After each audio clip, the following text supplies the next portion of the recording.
vous êtes debout, tournons tout de suite dans le livre de Genèse, chapitre 45, verset 5e. Genèse, chapitre 45, verset 5e.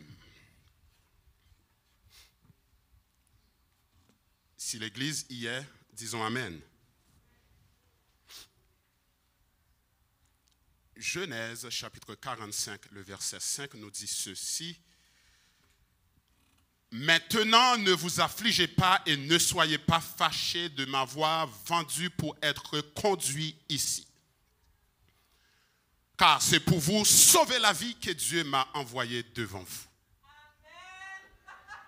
Maintenant, dit la parole de Dieu, ne vous affligez pas et ne soyez pas fâchés de m'avoir vendu pour être conduit ici. Car c'est pour vous sauver la vie que Dieu m'a envoyé devant vous. Le peuple de Dieu dit persécution sur mesure. Persécution sur mesure. Vous pouvez vous mettre dans la présence de Dieu. Ce texte est vieux, très très vieux, car il s'inscrit dans le récit de l'Ancien Testament. C'est un texte que le Saint-Esprit avait inspiré à nul autre que son serviteur Moïse. Et nous n'allons pas rentrer dans l'histoire de Moïse, mais on ne peut pas travailler le texte qui est présenté aujourd'hui sans faire un travail d'exégèse qui nous amène à bien le placer dans son contexte. Quand bien même il n'est question ici de Moïse, mais nous ne pouvons passer sur silence, sous silence dis-je bien, le fait que Moïse est bel et bien rédacteur et auteur de ce texte confié par le Saint-Esprit.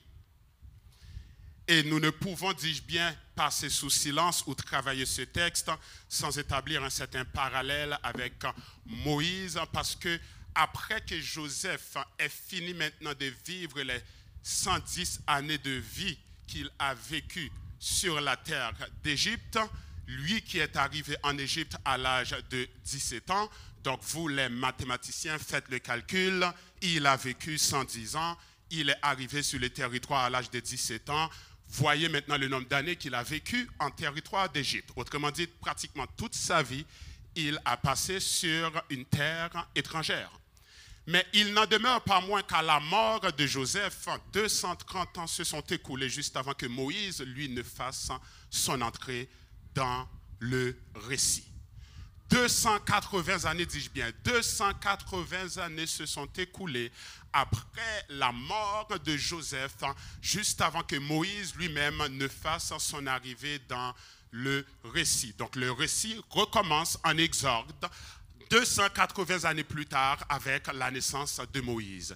Et ainsi de suite, vous savez la promesse que l'Éternel avait faite à Abraham. Vous savez maintenant comment il a utilisé le bras de Moïse pour sortir le peuple d'Égypte. Mais tel n'est pas le sujet d'aujourd'hui. Le sujet d'aujourd'hui ne concerne pas l'exode du peuple sous la supervision de Moïse. Le sujet d'aujourd'hui ne concerne que nul autre que Joseph lui-même, à savoir l'un des 12 fils appelés les 12 tribus d'Israël, fils de Jacob, ayant 11 autres frères avec lui pour un total de 12, tous nés d'un seul homme, à savoir Jacob, fils d'Isaac, qui lui-même est fils d'Abraham, auquel la promesse a été faite. Et cette promesse, c'est que Abraham, je ferai de toi une grande nation. Abraham, maintenant, lève-toi, prends ta famille, quitte ce lieu et va dans le lieu que je te montrerai. Et ce pays-là, je te le donnerai à toi et à ta postérité. Abraham, je ferai de toi une grande nation. Abraham, autant qu'il est littéralement impossible de compter les étoiles qui sont dans le ciel, autant qu'il est impossible de compter le sable au bord de la mer, autant je ferai maintenant de toi une grande nation. Il sera impossible de pouvoir vous compter et vous dénombrer, car moi j'ai promis de te bénir, j'ai fait promesse de cette bénédiction et je saurai tenir parole. Et Abraham a vécu, Abraham a eu Isaac, Isaac a eu a eu Jacob et Ésaü, dis-je bien, et de Jacob maintenant 12 fils sont nés. Et de ces 12 fils maintenant découleront ce qu'on appelle les 12 tribus d'Israël. Ici, Joseph, dont il est question pour le sujet de ce matin, n'est nul autre que l'un des 12 tribus d'Israël, ou du moins si vous préférez, l'un des 12 fils représentant les 12 tribus d'Israël. Mais écoutez, l'histoire de Joseph est beaucoup trop connue pour que je me mette à vous la raconter de fond en comble. L'histoire peut être racontée par un enfant de 5 ans si l'enfant de 5 ans a été éduqué comme il se doit par ses parents. L'histoire est tellement populaire, je crois qu'après l'histoire de Jésus, après l'histoire de Moïse, l'histoire de Joseph doit être littéralement celle-là qui vient en 3e place parmi les histoires les plus connues et les plus récitées dans la parole de Dieu. Pas besoin d'aller de fond en comble et de raconter l'histoire, mais il nous faut quand même faire notre travail, parce que ce texte qui s'inscrit ici dans le 45e chapitre de ce livre de Genèse, ce texte maintenant a commencé par prendre naissance avec le protagoniste ici en question, à savoir Joseph, depuis le chapitre 37. Dans le chapitre 37, la parole de Dieu va nous présenter Joseph dans le livre de la Genèse comme étant un jeune adolescent, un jeune homme de l'âge de 17 ans. Autrement dit, Joseph maintenant haï par ses frères, Joseph trahi par ses frères, Joseph persécuté par ses frères, Joseph vendu comme esclave par ses frères, n'était pas un adulte qui avait fait du tort à ses frères. Important de comprendre cela. Joseph maintenant dont les frères étaient devenus ennemis, Joseph maintenant dont les 11 autres frères étaient devenus des ennemis jurés, il n'avait fait aucun tort à ses frères. Il n'y avait aucune cause pour qu'il le déteste. Il n'y avait aucune raison valable pour qu'il le haïsse à ce point. Mais Joseph a été haï, Joseph a été haï, Joseph a été détesté et haï d'une parfaite haine par ses frères, tout simplement parce que Dieu avait fait une promesse, Dieu avait une vision, Dieu avait maintenant une vision d'excellence et il a placé cette vision d'excellence en Joseph. Dieu avait maintenant des révélations excellentes, il a donné ces révélations excellentes à Joseph. Dieu avait maintenant une opportunité d'élever quelqu'un et il a choisi des 12 Joseph, le 11e, car Benjamin le plus jeune étant le dernier. Dieu voulant absolument maintenant promouvoir quelqu'un, il a choisi dans sa souveraineté qu'il allait choisir Joseph. Joseph était ennemi de ses frères, pas parce qu'il avait mangé leur nourriture, pas parce qu'ils avaient pris leur part de terre, pas parce qu'ils avaient pris leur part d'héritage, mais tout simplement parce qu'il avait une vision d'excellence placée en lui-même par nul autre que l'Éternel Dieu lui-même. Joseph maintenant, faisant l'erreur d'un adolescent, il a reçu une vision excellente, il ne pouvait pas se contenir, il ne pouvait pas rester tranquille, il a reçu une vision étant dans les champs en train de cueillir des gerbes. Sa gerbe était entourée par les 11 gerbes de ses frères et les 11 gerbes de ses frères se sont toutes prosterné devant sa gerbe.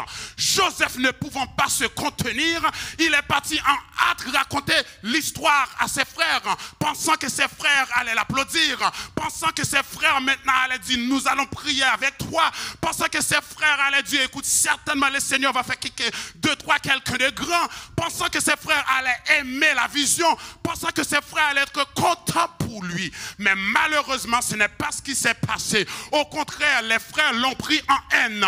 Au contraire, les frères se sont mis à le détester. Au contraire, les frères se sont mis à l'appeler le faiseur de songes, dont il fallait absolument se débarrasser. Mais ce même Joseph reçoit une deuxième vision excellente, un deuxième songe excellent. Cette fois-ci, il a vu le soleil et la lune et les 11 étoiles qui les accompagnaient se prosternaient tous devant lui. Et là, cette fois-ci, non seulement il raconte cette vision à ses frères, mais il la raconte aussi à son père, Jacob, qui sera appelé Israël plus tard. À Jacob, il raconte cette vision. À ses frères, il raconte cette vision. Et croyez-moi, ils n'ont pas trouvé Joseph très drôle. Ils ne l'ont pas trouvé très drôle. Jacob de lui dire, Joseph, essayes-tu de me dire, essayes-tu de me faire comprendre que et moi, et mon épouse et mes 11 fils, nous allons tous nous prosterner devant toi et que toi, tu vas régner sur nous et que toi, tu vas nous gouverner et que toi, tu seras notre maître, nous, tes serviteurs. Est-ce que c'est bien ce que tu essaies de nous faire croire? Et oui, Jacob, c'est bien ce qu'il essaie de vous faire croire. Mais le problème, c'est que dans le monde spirituel, vous êtes encore bloqué. Vous ne comprenez pas parce que Dieu a une vision d'excellence qu'il a placée dans quelqu'un. Ça veut dire qu'il ne te voit pas, qu'il ne te connaît pas et qu'il n'a pas quelque chose en banque pour toi. Quand tu célèbres la vision de l'autre, quand tu célèbres les succès de l'autre, quand tu célèbres la réussite de l'autre, tu es en train de planter dans ta propre terre. Tu es en train de semer dans ta propre terre. Tu es en train de semer pour ta propre élévation, pour ta propre vision, pour ton accomplissement. Mais ils n'ont pas compris ça. Son propre père ne l'avait pas compris. Ses propres frères ne l'avaient pas compris. Joseph était rendu l'ennemi juré à abattre. Joseph était rendu l'homme dont il fallait se débarrasser. Pas parce qu'il avait fait du tort à quelqu'un, je le répète. Pas parce qu'il avait volé quoi que ce soit à quelqu'un, je le répète. Pas parce qu'il avait commis un péché à l'endroit de son père ou de ses frères. Tout simplement parce qu'une vision d'excellence l'habitait. Et cela posait problème au Chanel qui l'entourait. Cela posait problème au Chanel qui était dans son sein. Cela posait problème au Chanel qui était appelé ses propres frères. Cela leur posait problème. Tellement à un point, ils vont pousser la hardiesse jusqu'à vouloir le faire mourir.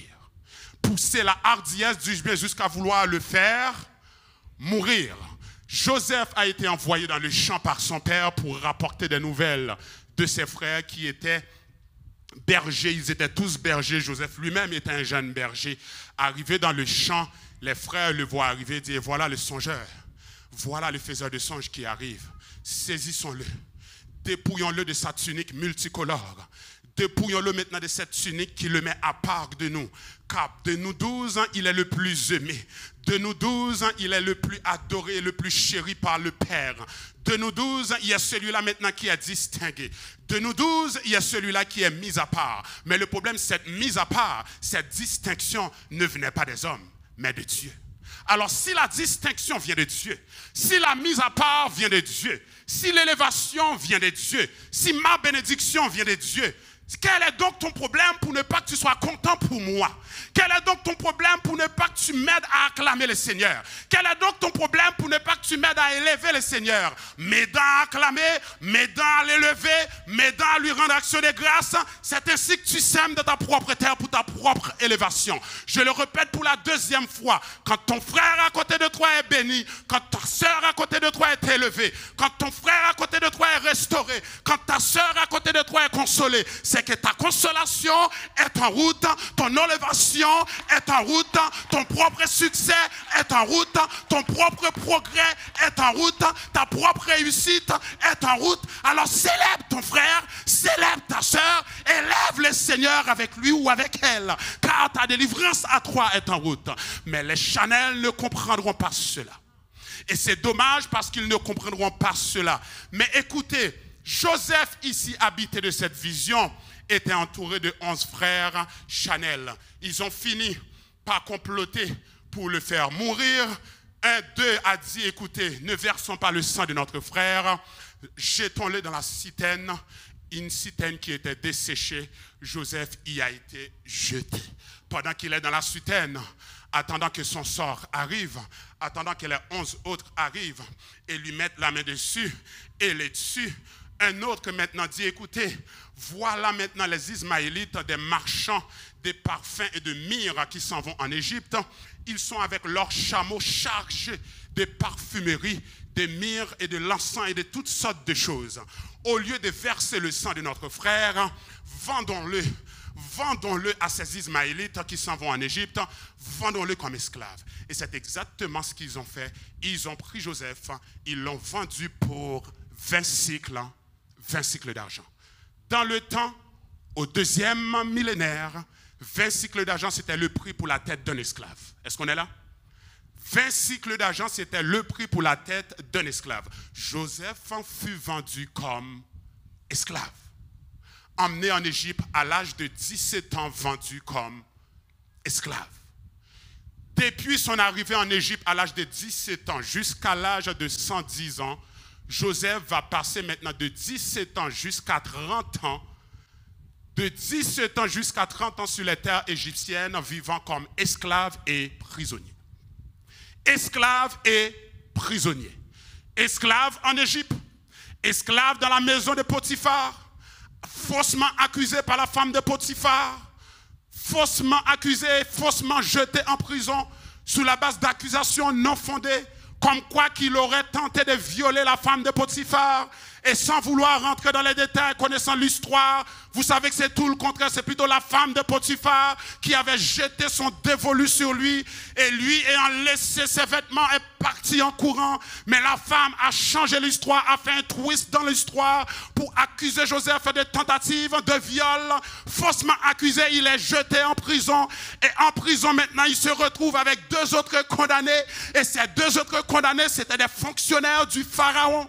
L'un étant le chef des échansons du Pharaon, l'autre étant un fonctionnaire élevé en dimension chez le Pharaon. Ils ont déplu au Pharaon. Le Pharaon les a jetés aussi en prison. Et en prison, ils se sont mis à avoir des songes. Et qui était là parmi les prisonniers, le chef des prisonniers, pour interpréter leurs songes? Nul autre que Joseph. Ici, j'essaie de faire comprendre à quelqu'un, tu seras jamais mal placé au nom de Jésus. J'essaie de faire comprendre à quelqu'un, tu peux être en train de souffrir, tu peux être persécuté, mais ta persécution, elle est sur mesure. Ta tentation, elle est sur mesure. Tous les problèmes que tu vives, tous les tracas que tu vives, toutes les vicissitudes de la vie, ce sont là toutes des choses qui sont sur mesure. Sur mesure voulant dire que tu es toujours au bon endroit, au bon moment. Sur mesure voulant dire que Dieu te voit, Dieu t'entend, Dieu te connaît et Dieu va descendre. Sur mesure voulant dire que Dieu connaît les projets qu'il a formés sur ta vie. Pas parce que tu verses des larmes que ces projets de paix ont changé. Pas parce que tu es malade que ces projets d'avenir ont changé. Pas parce que tu es angoissé, pas parce que tu es attristé, pas parce que tu es dépressif que ces projets d'élévation ont changé. Les projets qu'il a formés sur ta vie, ce sont des projets de paix et non de malheur. Des projets d'avenir, des projets d'espérance, des projets de t'élever, des projets de te prospérer, des projets de te donner un chant nouveau, des projets de te donner un témoignage. Les difficultés que tu vis ne viennent en rien changer les projets qu'il a formés sur ta vie. Les difficultés auxquelles tu fais face ne changent en rien les projets qu'il a formés sur ta vie. Le fait que Joseph ait été persécuté par ses frères n'a rien changé au fait qu'il était mis à part pour une cause bien spéciale. Le fait qu'il a été jeté dans une citerne, vendu comme esclave, traité comme esclave, jeté en prison comme prisonnier, cela n'a changé rien, absolument rien de ce que Dieu avait prévu. Au contraire, c'était fait sur mesure, c'était pour la bonne cause. Tu verses des larmes. Essaye pas de penser que ton mari va te comprendre, il ne comprendra rien à cela. Il t'aime et c'est tout. Ton épouse t'aime et c'est tout. Mais ne pourra pas comprendre les larmes que tu verses. Ne pourra pas comprendre le combat dans lequel tu es. Compagnon de genoux avec toi, compagne de genoux avec toi, et ça s'arrête là. Il ne peut pas comprendre au-delà de ce que Dieu lui donne de comprendre. Parce que ce que tu vis, c'est une affaire personnelle. Et ce que tu vis, c'est une affaire faite sur mesure. Le chapeau de persécution qui est placé sur ta tête, c'est un chapeau fait sur mesure. Le manteau des vicissitudes que tu as mis sur ton dos, c'est un manteau fait sur mesure. Il est fait pour moi, il n'est pas fait pour toi. C'est pour cela, devant une difficulté, l'autre traverse la difficulté. Et devant cette même difficulté, l'autre tombe et flanche. C'est parce que c'est fait sur mesure. Ma tentation, elle est faite sur mesure pour moi. Mon problème, c'est fait sur mesure pour moi. Ma persécution, c'est fait sur mesure pour moi. Toutes les vicissitudes de Joseph étaient faites sur mesure pour lui et lui seul. Pour lui et lui seul. Et là, ayant expliqué aux 2 fonctionnaires du roi le songe qu'ils avaient fait, Les deux fonctionnaires maintenant, selon ce que Joseph leur avait interprété des songes, l'un se devait d'être rétabli dans ses fonctions, à savoir le chef des échansons, lui, il allait être rétabli dans ses fonctions.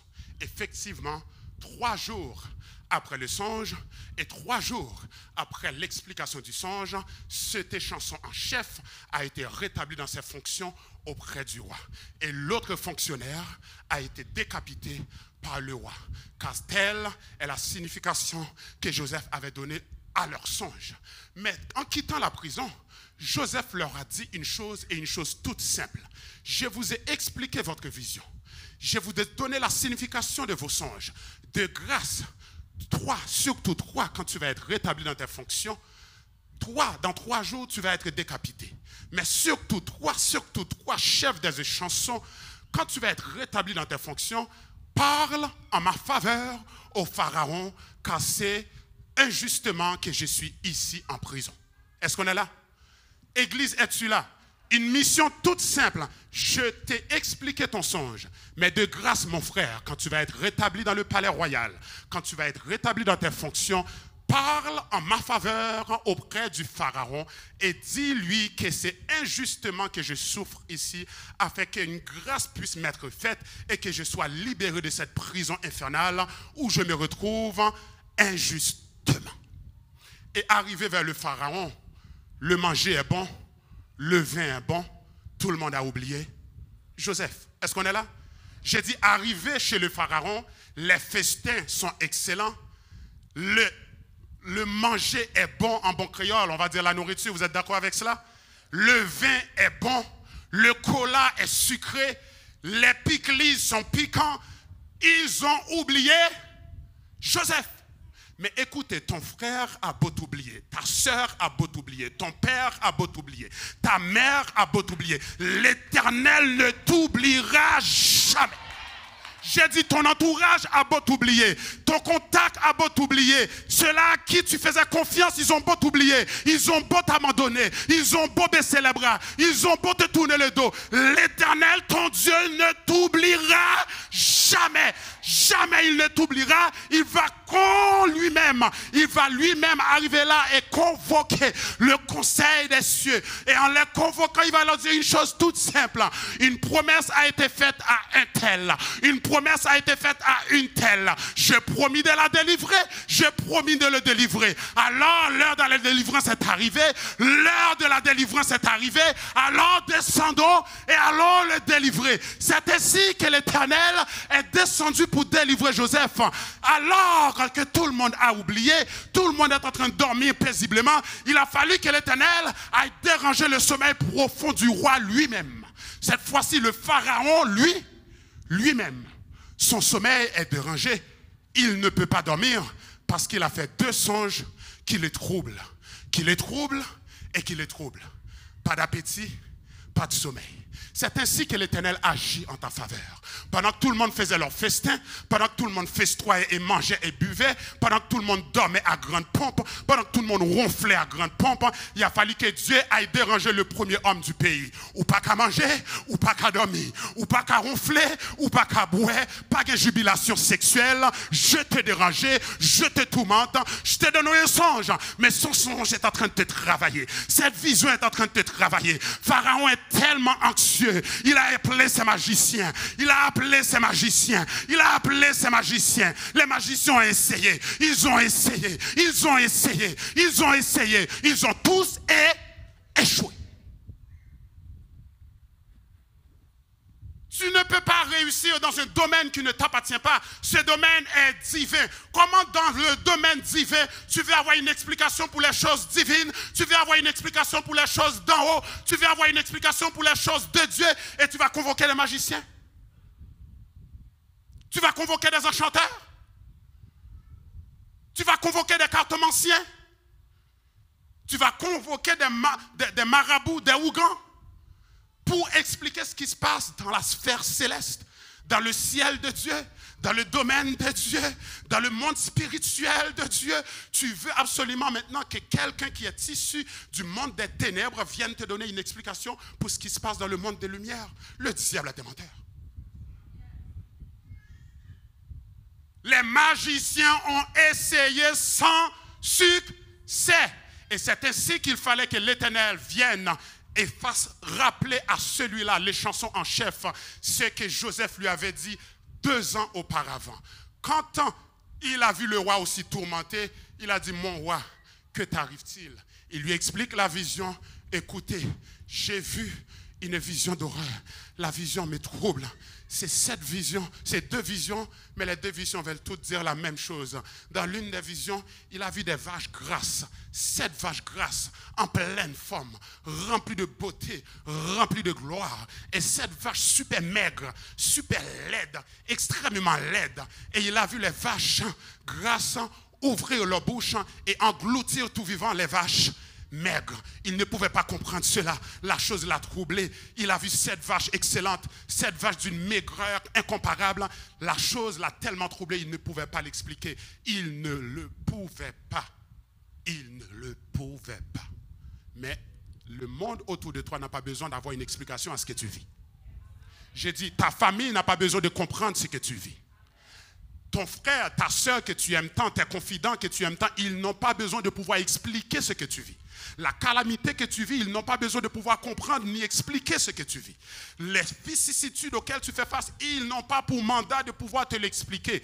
Tant aussi longtemps que Dieu te l'explique, c'est assez. Tant aussi longtemps que Dieu te le fasse comprendre, c'est assez. Mais une chose que tu te dois toujours de te dire et de comprendre, c'est que Dieu me donnera l'explication en son temps. Mais une chose dont je suis sûr, absolument sûr, c'est que si je vis cette chose, ce n'est pas dans le but de me tuer, ce n'est pas dans le but de me terminer, ce n'est pas dans le but de m'enterrer, c'est que Dieu est en train de faire un travail avec moi, il a un projet pour moi, il est en train de me lever dans une dimension meilleure, il est en train de m'élever dans une dimension d'excellence. Il faut que je passe par ce chemin, il faut que je passe par ce calvaire, il faut que je passe par ce désert, il faut que je passe par cette vallée. Cette maladie ne représente que la vallée, cette dépression ne représente que la vallée, cette vicissitude ne représente que le désert. Ce problème ne représente que le chemin. Un jour viendra, le jour va se lever et ce sera un jour nouveau. Et en ce jour, je connaîtrai la délivrance.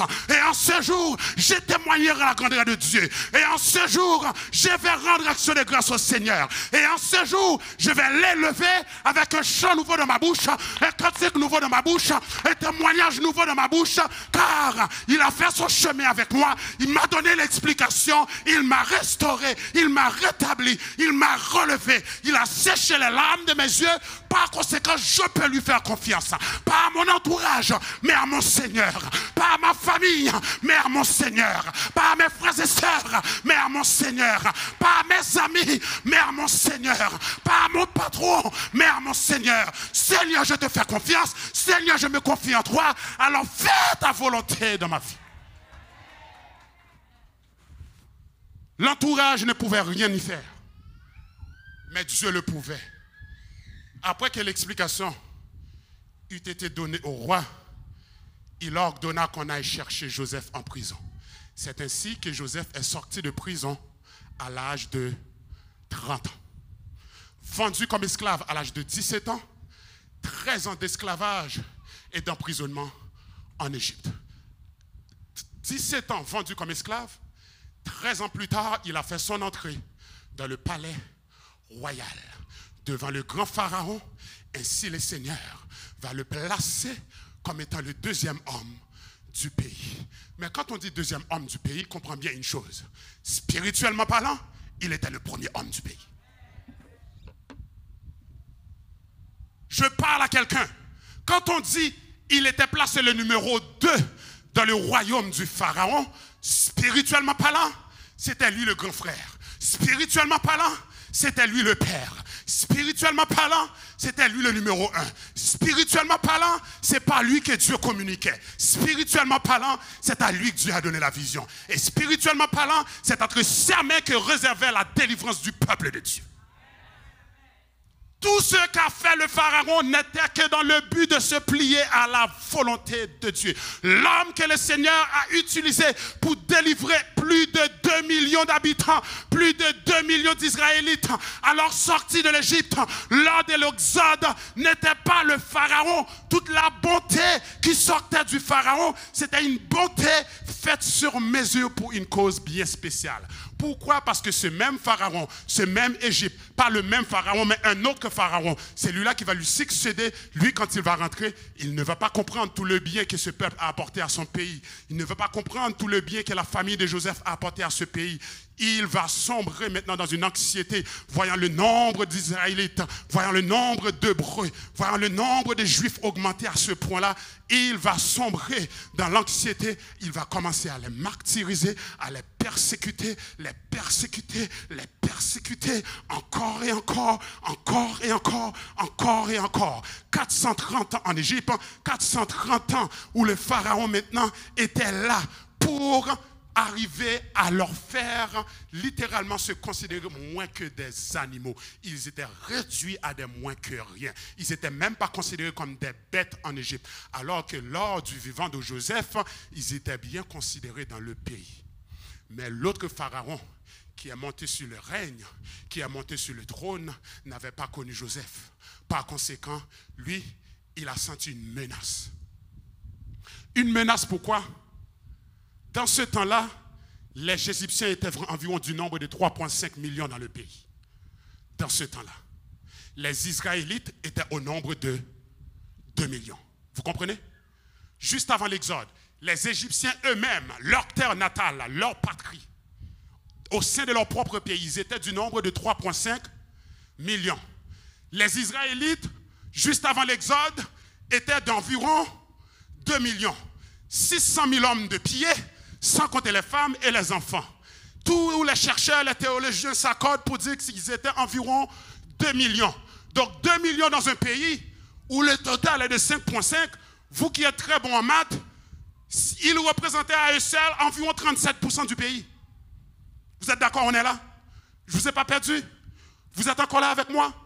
Vous qui êtes des grands mathématiciens, 2 millions sur un total de 5,5 millions, il représentait environ 37% de la population de toute la nation. Et là, le Pharaon dit, ça c'est un problème. Ce peuple, il croisse à une vitesse fulgurante. 2 millions en 430 ans, alors qu'ils sont arrivés en Égypte au nombre de 70. 2 millions en 430 ans, ils sont arrivés 70, Israël et sa famille. Jacob et sa famille. Le peuple de Dieu est arrivé au nombre de 70. Il ressort de là au nombre de 2 millions. Une croissance démographique de 2,5%. En passant, une croissance démographique de 2,5%, on appelle ça une croissance fulgurante. Certains pays d'Afrique, seulement certains pays d'Afrique, connaissent une telle croissance, point de vue démographique. Est-ce qu'on est là ensemble? Mais le roi Pharaon disait, écoute là, s'il continue à croître comme ça, ce n'est plus qu'une question de temps avant que ces Hébreux ne se lèvent et s'allient à un ennemi et nous prennent le pays. Et nous mettent dehors littéralement de notre propre pays. Alors il faut les maltraiter, il faut les persécuter, il faut tuer maintenant tous leurs premiers-nés mâles, il faut les tuer. Il faut les tuer, il faut les tuer. Et c'est ainsi que Moïse, un enfant mâle dans ce pays, était sujet de mort. Il était passible de mourir. Il a été placé dans une corbeille, placé sur l'eau pour qu'il meure. Parce que les enfants mâles étaient jetés dans le fleuve. C'était un ordre du Pharaon.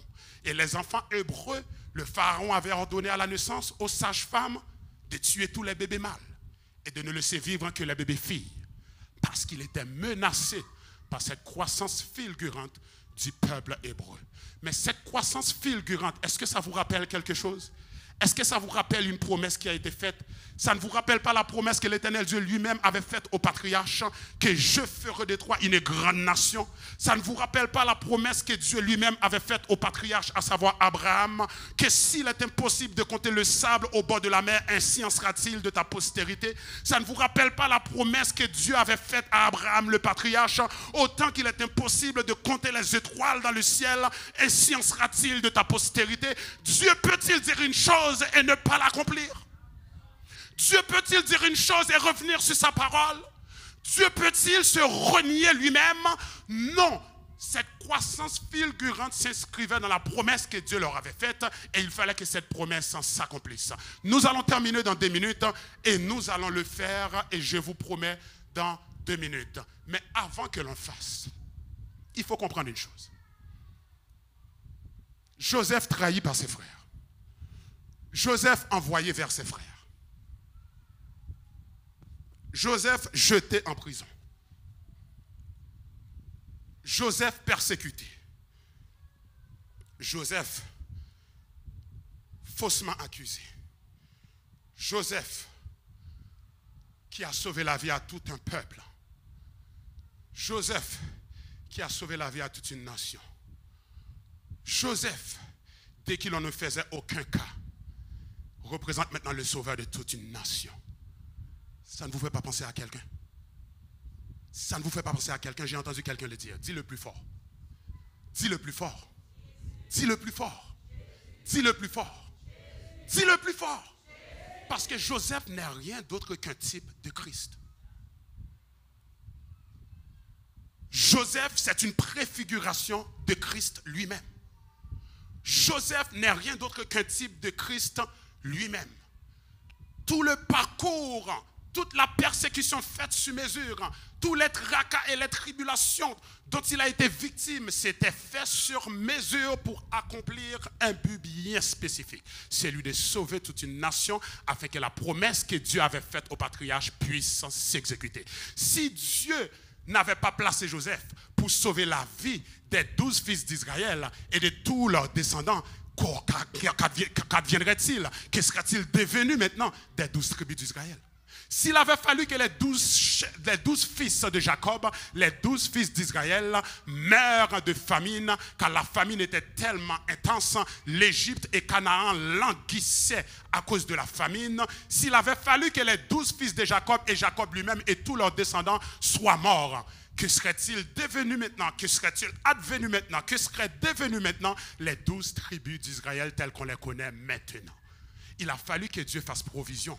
Bien souvent, tu ne comprends pas ce qui se passe dans le domaine divin. Mais ça ne veut pas dire pour autant que tu as maintenant le droit d'insulter Dieu. Quand tu ne comprends pas, frères, sœurs, vous et moi, ce que nous devons de faire, c'est de nous mettre la bouche en pause et de ne pas commencer là à déblatérer et à déparler dans la présence de Dieu. Mettre notre bouche en pause parce que la chose nous dépasse. La chose ne peut pas s'expliquer. La chose ne peut pas être comprise, mais ça ne veut pas dire que Dieu ne sait pas ce qu'il fait. Il est en plein contrôle.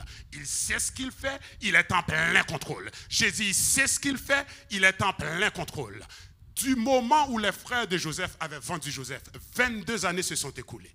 Lorsqu'ils se sont présentés devant Joseph à cause de la famine, pour que Joseph leur sauve la vie, eux et toute leur famille, ça faisait 22 ans plus tard. De 17 ans, 22 ans plus tard, Joseph avait 39 ans. On est d'accord avec cela? Joseph avait 39 ans. Ils n'ont pas reconnu leur frère 22 ans plus tard. Ils n'ont pas reconnu maintenant l'homme maintenant du pays 22 ans plus tard. Ils n'ont pas reconnu le chef maintenant dans le pays 22 ans plus tard. L'homme maintenant dans toute sa gloire 22 ans plus tard.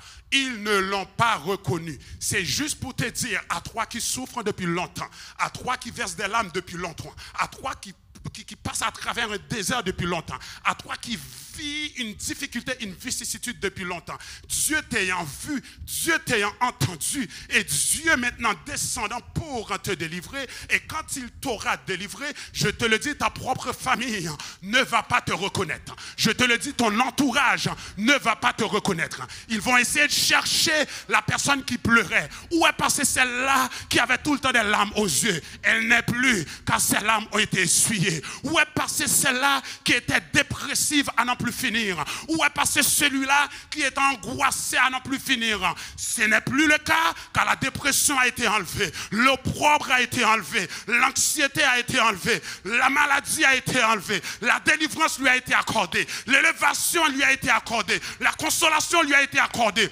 Ne cherche plus parmi les personnes qui pleurent celui-là que l'Éternel a consolé. Ne cherche plus parmi les personnes qui pleurent celle-là que l'Éternel a consolé. Ne cherche plus parmi les déprimés. Ne cherche plus parmi les dépressifs. Ne cherche plus parmi les condamnés. Ceux-là à qui Dieu a fait grâce. Dieu leur a fait grâce. Dieu leur a fait grâce. Ils ne sont plus la même personne. Ils sont rendus maintenant méconnaissables. Cherche et tu ne pourras pas les trouver parce qu'à tes yeux, ils sont méconnaissables. Continue à chercher. Tu ne pourras pas les reconnaître parce qu'à tes yeux, ils sont méconnaissables. Méconnaissables parce que la grâce de Dieu leur a été faite. Méconnaissables parce que la main de Dieu a agi en leur faveur. Méconnaissables parce que le Dieu de toute élévation les a élevés. Méconnaissables parce que le Dieu de toute restauration les a restaurés. Maintenant, tu es quelqu'un de transformé, métamorphosé. Quelqu'un de transformé, métamorphosé. Et le tout pour la gloire et pour la gloire de Dieu et de Dieu seul. Le tout pour la gloire et la gloire de Dieu seul. Ils ne pourront pas te reconnaître. Ils ne pourront pas comprendre ce qui est arrivé. Ils ne pourront pas comprendre que toi, il y a 22 ans qui vivais cette difficulté. Toi, il y a 22 ans qui voyais les autres enfanter et ne le pouvaient pas. Toi, 22 ans plus tard, tu as 4 enfants, tu as 5 enfants, ils ne pourront pas le comprendre. Toi, quand je t'ai connu, tu croupissais littéralement dans un célibat qui semblait éternel. Et te voilà maintenant, 10 ans plus tard, mari, 3 enfants, ils ne pourront pas le comprendre. Toi, qui étais malade, tes os étaient rongés par un gangrène, condamné par le médecin. Tout le monde disait fais ta dernière volonté. Et 5 ans plus tard, 8 ans plus tard, 10 ans plus tard, 15 ans plus tard, tu es encore là, tu chantes encore, tu danses encore, tu loues encore, malgré les diagnostics des cancers, tu adores encore, malgré les diagnostics des gangrènes, tu chantes encore, tu loues encore, tu sautes encore, tu fais encore des actions de grâce. Ils ne pourront pas le comprendre. Mais Dieu est Dieu seul. Je vous le dis, n'essayez pas de faire en sorte que ton entourage puisse comprendre ce que tu vis. Si la chose ne leur a pas donné de comprendre, ils ne pourront pas comprendre. Ils ne pourront pas comprendre. Ils ne pourront pas comprendre. Terminons en établissant un parallèle entre Joseph et Jésus. Vous êtes d'accord avec cela? Vous me donnez 1 minute? J'ai encore 1 minute? J'ai encore 1 minute? Je fais comme Pasteur Bissi, là, vous avez compris? Ça fait 10 minutes que je vous ai dit 2, n'est-ce pas? Écoutez, qu'est-ce que vous voulez? C'est sa faute. Vous me donnez encore 1 minute? Établissons le parallèle, peuple de Dieu, et comprenez bien une chose. Juste avant même que l'on établisse le parallèle, j'ai pris le temps de vous l'expliquer d'entrée de jeu. Ne t'en fais pas. Pas tout le monde a les mêmes difficultés. Pas parce que ton frère ne t'a jamais parlé de ses propres problèmes que lui n'a pas de problème. Pas parce que ta soeur n'a jamais fait part de ses propres difficultés qu'elle-même n'a pas de difficultés. Arrête de croire que tu es seul au monde dans ce que tu vis, c'est faux. Il n'y a aucune tentation qui n'ait été humaine. Il n'y a, dis-je bien, aucune tentation qui n'ait été humaine. La parole de Dieu en 1 Corinthiens 10, chapitre 10, verset 13 nous le dit. Aucune tentation qui vous est survenue qui n'ait été humaine. Et Dieu qui lui est fidèle ne permettra jamais que vous soyez tentés au-delà de vos forces. Tentation sur mesure. Persécution sur mesure. des larmes que tu verses, mais c'est sur mesure. Tu as une angoisse dans le ventre, mais c'est une angoisse sur mesure. Tu as fait face à des difficultés, mais je te le dis, tes difficultés sont sur mesure. D'autres disent que jamais tu ne vas enfanter, car tu as déjà fait 4, 5, 6, 7, 8 fausses couches. Ferme la bouche des menteurs du lait qui écoute, ma tribulation est sur mesure. Car le 9e qui s'en vient, ce sera la bonne. La 9e grossesse qui s'en vient, ce sera la bonne. Je m'en fous que j'ai eu 8 fausses couches avant la 9e. Mais la 9e qui s'en vient, ce sera la bonne. C'est sur mesure. Sur mesure. Jésus, tout comme Joseph, Joseph, tout comme Jésus, ils eurent des similitudes dans leur parcours terrestre. Je vous le dis, Joseph est rentré dans le palais royal à l'âge de 30 ans. Vous m'avez suivi? Jésus a commencé son ministère à l'âge de 30 ans. On est encore là? Je vous ai dit que Joseph était berger tout comme ses frères. Jésus lui-même est le grand berger. Jésus lui-même, nous sommes tous ses brebis. Vous êtes d'accord avec cela? Joseph lui-même était aimé de son frère, de son père, dis bien plus que les 11 autres. Jésus, le fils unique, aimé du Père. Joseph, envoyé vers ses frères par son père. Jésus lui-même fut envoyé vers ses frères.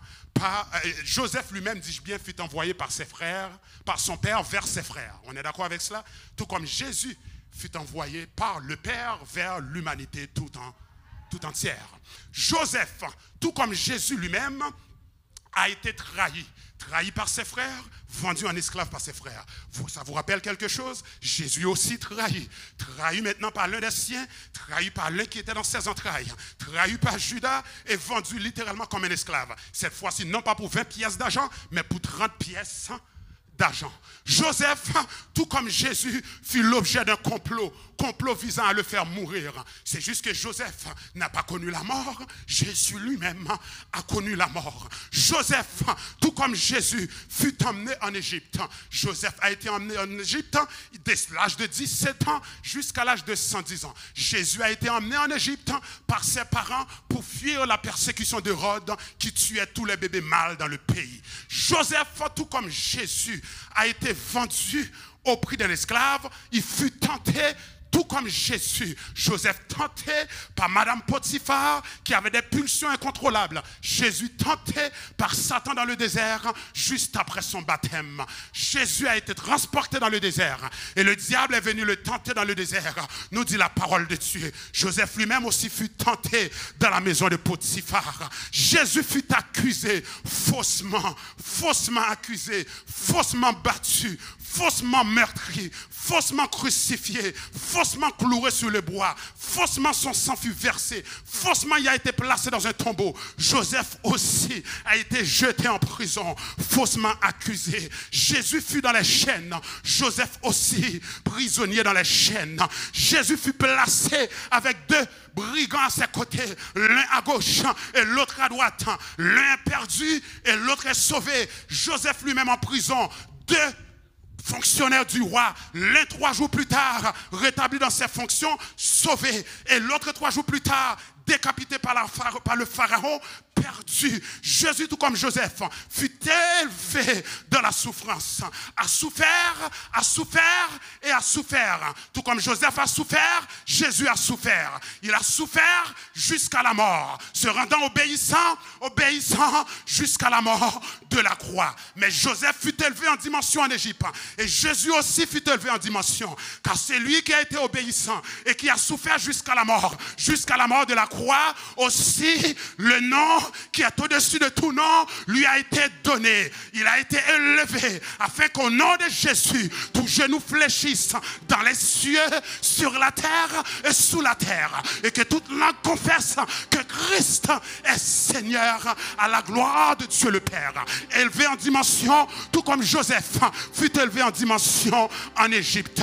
Jésus, tout comme Joseph, pardonna à ceux-là qui lui voulaient du mal. Père, pardonne-leur, car ils ne savent pas ce qu'ils font. Tel est les propos de Jésus à l'endroit de ses bourreaux. Joseph, 22 ans plus tard, pardonne à ses frères meurtriers, pardonne à ses frères traîtres, leur pardonne, les embrasse, versa de chaudes larmes en les voyant, en les embrassant. Jésus, tout comme Joseph, a sauvé une nation. Joseph a sauvé une nation de 2 millions de personnes. Jésus a sauvé l'humanité tout entière.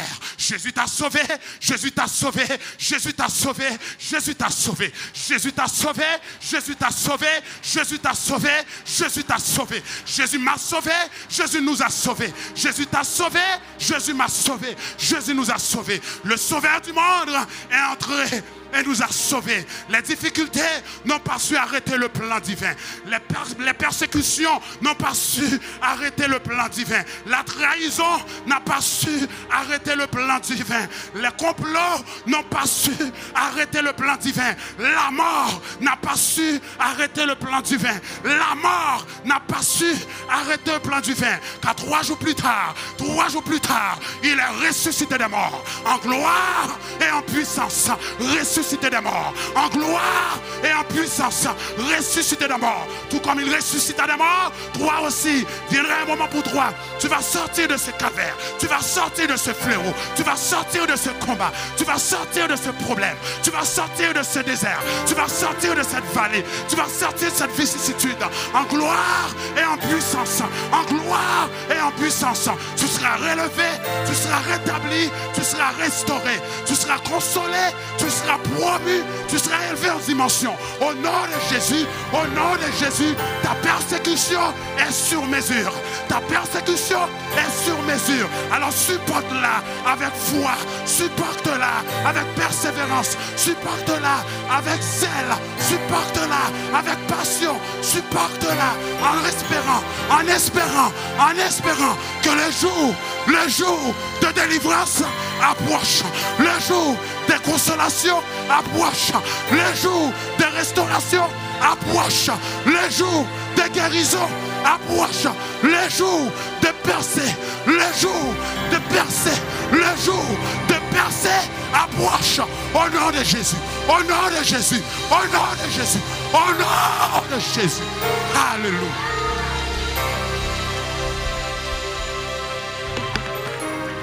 Prière, persévérance, percée. Vision, passion, action. Faisons la différence afin que Christ soit la référence. Soyez bénis.